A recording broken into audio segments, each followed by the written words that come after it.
이 말씀에서 중요한 것은 하나님의 심판이 시작된다. 그런데 그 하나님의 심판이 어느 곳에서부터 시작되어지는가, 이것에 대한 말씀인데요. 베드로 사도가 계속 강조하는 것은 그리스도인들의 고난과 시련, 그리고 주님의 재림과 심판, 이것에 대해서 말을 하고, 그리스도인으로 당하는 고난은 우리의 구원을 확실히 하고 하나님 앞에 상급을 주는 거기 때문에 그 고난은 유익이 있다, 이렇게 말씀하고 있고요. 17절에 보면 하나님의 집에서 심판을 시작하신다, 그때가 되었다, 이렇게 말씀하는데요.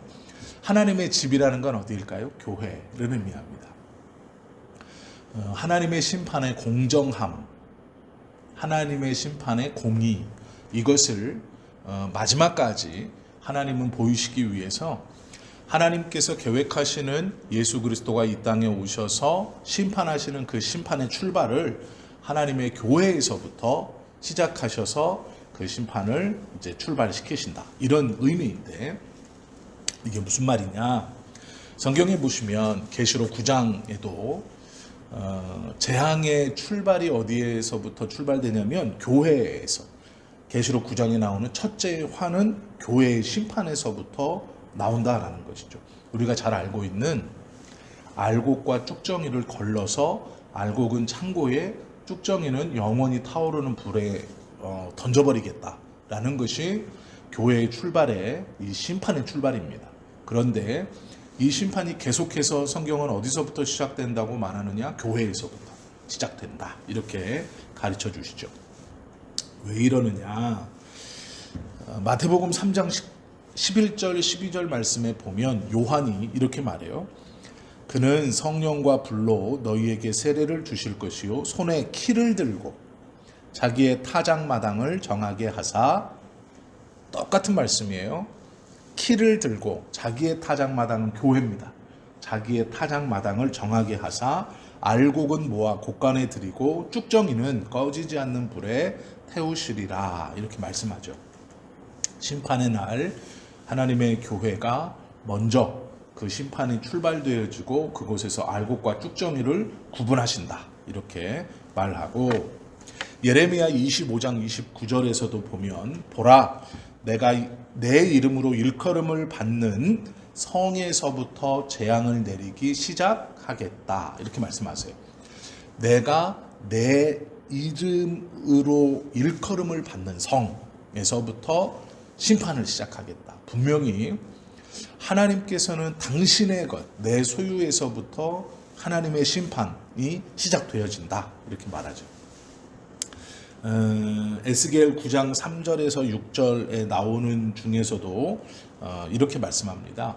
하나님의 성에서부터 하나님의 말씀이 순행하여서 이마에 인치심을 받는 자들이 일어나고, 그 인치심을 받는 자 외에는 다 구원받지 못한다, 이렇게 말하면서요, 그 인치심을 받는 순서가 있어요. 그게 뭐냐면 성전 앞에서, 이렇게 말씀하세요. 내 성전에서 시작할지니라 하심에 그들이 성전 앞에 있는 늙은 자들로부터 시작하니라, 이렇게 말해요. 이 말을 정확히 말하면 이겁니다. 에스겔 9장에서부터 이 9장 3절에서 6절까지를 쭉 읽어보면 하나님의 심판이 시작되어집니다 라고 선언하십니다. 그 심판이 선언되어질 때에 예루살렘 성전 앞에 있는 늙은 자들로부터 한다는 거예요. 그러니까 하나님과 제일 가깝다고 여기는 그들로부터 하나님의 인치심의 작업이 시작되고, 이것을 성전 앞에 있는 늙은 자, 이렇게 말해요. 여기서 늙은 자는 뭘까요? 나이 많은 사람이 아니고 하나님과의 가깝다고 여기는 그들. 이 성전에서 늙은 자는 제사장 중에서도 굉장히 오래된, 이 직분을 오래 수행하고 있는, 하나님의 지성소 안에 들락날락거렸던 이런 사람들이거든요. 이들로부터 인치심의 작업, 구별 작업이 시작된다, 이렇게 말씀하고 있는 거예요.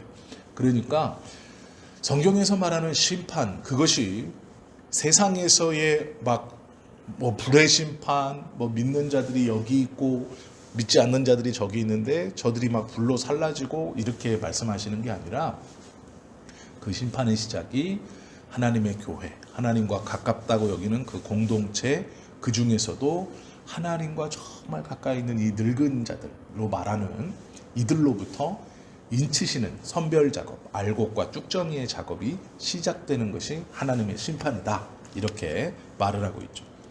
야고보 사도가 야고보서 3장 1절부터 말하는 게 뭐냐면, 내 형제들아 너희는 선생된 우리가 더 큰 심판을 받을 줄 알라.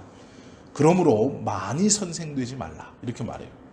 이 심판의 날의 심판이 누구로부터? 이 가깝다, 하나님의 공동체, 그 중에서도 하나님과 가깝다 여기는 자들로부터 심판이 시작되어진다. 이것이 성경에서 계속해서 말하고 있는 심판이에요. 그러면 이 심판 때 18절에 보시면 이렇게 말하죠. 또 의인이 겨우 구원을 받으면 이라고 말해요.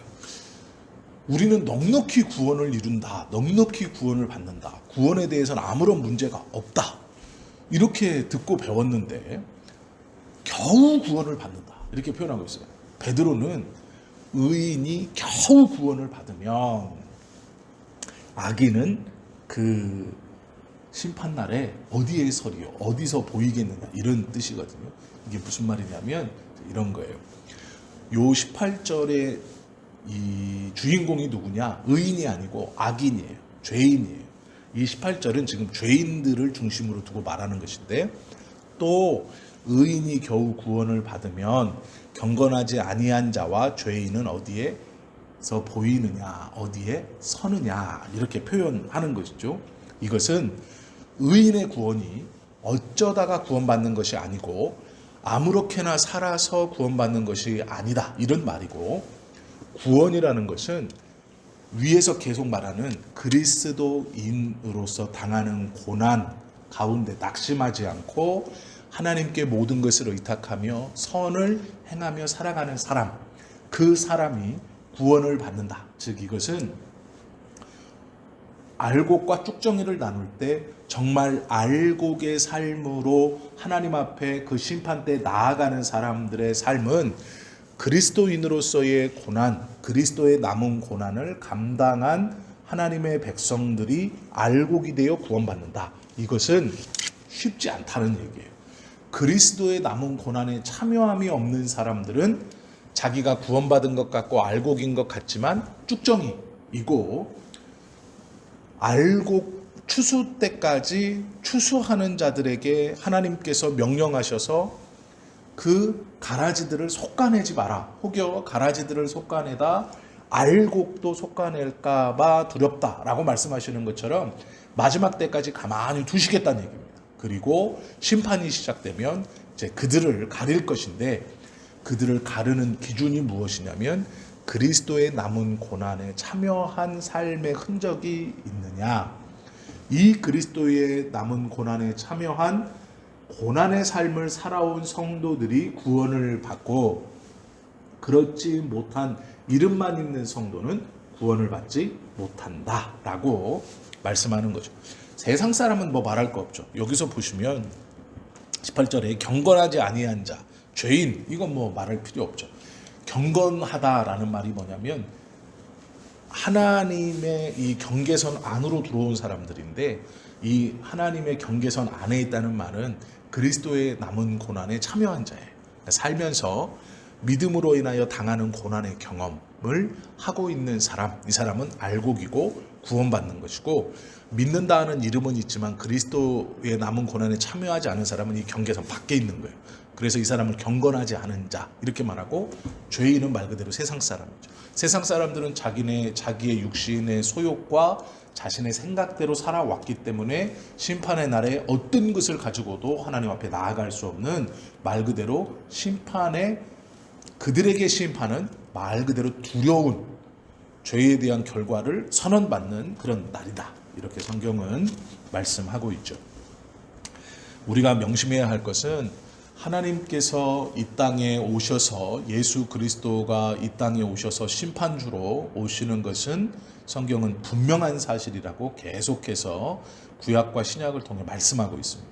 이제 그 말씀이 사실이라면 또 그 심판이 어떻게 이루어지는가에 대한 성경의 일관적인 증언인 하나님의 공동체에서부터 그리고 그 믿는 자들에게서부터 시작되어지고 출발된다는 것이 우리에게 두려움으로 정확히 말하면 두려움이 아니라 경각심으로 그 심판이 나에게서부터 하나님의 교회 공동체 믿는 자들에게서부터 주님의 심판이 시작되는구나 라는 것을 생각해 보아야 하고 이 말씀을 깊이 묵상해야 하죠.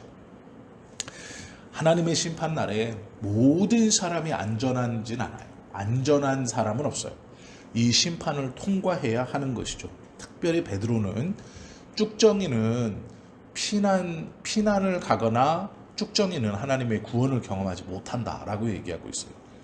이 베드로의 서신을 받는 믿음의 사람들은 그리스도의 남은 고난에 모두 다 동참하고 있는 사람들이죠. 신앙 때문에 고통받고 아파하고 힘들어하고 있는 사람들이기 때문에 이 말씀은 저들에게 굉장히 큰 위로가 돼요. 무슨 말이냐? 그 고난 가운데 그리스도인으로서 당하는 지금 삶의 이 어려움과 고난 가운데서 가장 빨리 구원받는다. 이 말씀도 되는 거예요. 그 고난의 시간, 하나님의 심판이 시작되면 그 고난 안에 살아가는 너희들이 가장 빨리 구원받는다. 즉 알곡으로서 하나님께서 속히 너희의 그 저기를 건져내사 구원해 주실 거다. 이 소망이에요. 이게 고난을 견디고 있는 자들에게 하나님이 나에게 먼저 오셔서 알곡과 가라지의 심판을 시작하신다는 건 그 고난 가운데 있는 사람들에게는 희소식이고 그것이 위로입니다. 왜? 내 이 상황이 가장 먼저 하나님의 가름의 출발이 될 거기 때문에 제일 먼저 영광의 자리에 두신다는 얘기고 제일 먼저 구원의 자리에 두신다는 얘기.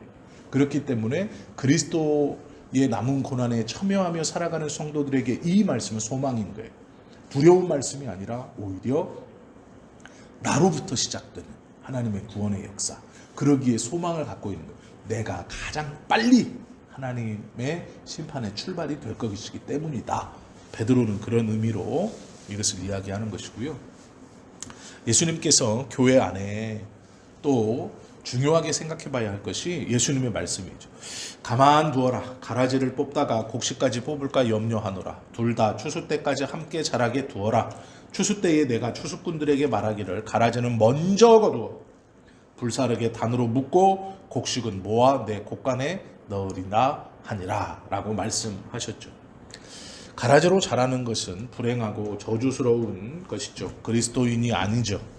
정말로 하나님의 영광을 보는 것은 죄로 인하여 당하는 고난, 그것이 아니라 그리스도인으로 그리스도의 남은 고난, 그리고 그 고난 가운데에서도 선을 행하기를 멈추지 않고 우리가 어제 보았던 하나님의 사랑을 받은 내가 그 사랑을 표현하는 방식은 하나님처럼 온전하지 못하죠. 죄를 용서해 줄 수 있는 권한이 없기 때문에 그 대신 하나님께 모든 것을 맡기고 선한 일 하기를 멈추지 않는 그리스도에게 모든 마음을 두고 그분에게 맡기고 선한 일을 멈추지 않는 그 행위, 그것을 통해서 하나님의 자녀이고 하나님께서 원하시는 그리스도의 남은 고난을 살아간다. 이것이 알곡의 삶이다. 이러한 사람들을 하나님의 심판 때에 하나님께서는 그들을 먼저 당신의 나라로 초청하실 것이다. 19절 보시면 그러므로 하나님의 뜻대로 고난을 받는 자들은 또한 선을 행하는 가운데에 그 영혼을 미쁘신 창조주께 의탁할지어다. 이렇게 말씀하고 있어요. 어떻게 살아야 하는가에 대해서 또 고난에 대해서 하나님의 심판에 대해서 베드로는 짧게 이야기해 주고 있지만 그 짧은 한마디들이 굉장히 깊은 이 삶에 대한 믿음의 삶에 대한 통찰력과 하나님의 말씀에 대한 통찰력과 그리고 구원에 대한 확신, 그리고 이 말씀마다 하나님께서 믿는 자들을 향해서 가지고 계시는 위로, 그 마음을 정말 압축시키고 녹여서 설명하고 있는 거예요. 그러니까 이것을 그대로 받으면 하나님의 말씀 안에 큰 위로를 경험하게 된다라는 것이죠.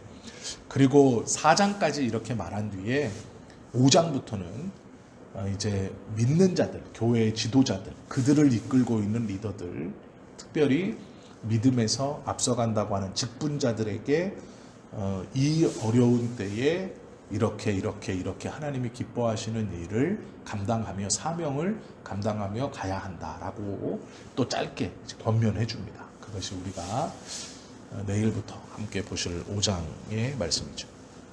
오늘 말씀을 기억하시고 하나님 앞에서 또 이 말씀으로 위로를 받는, 그리고 이 말씀의 뜻을 깨달아서 우리의 삶이 어떠해야 하는가, 또 하나님께서 어떤 은혜를 허락하시는가 묵상해 보시는 오늘 하루의 삶도 하나님의 말씀 안에 동행하며 걸어가시는 우리 모두가 되실 수 있기를 예수님의 이름으로 축원합니다.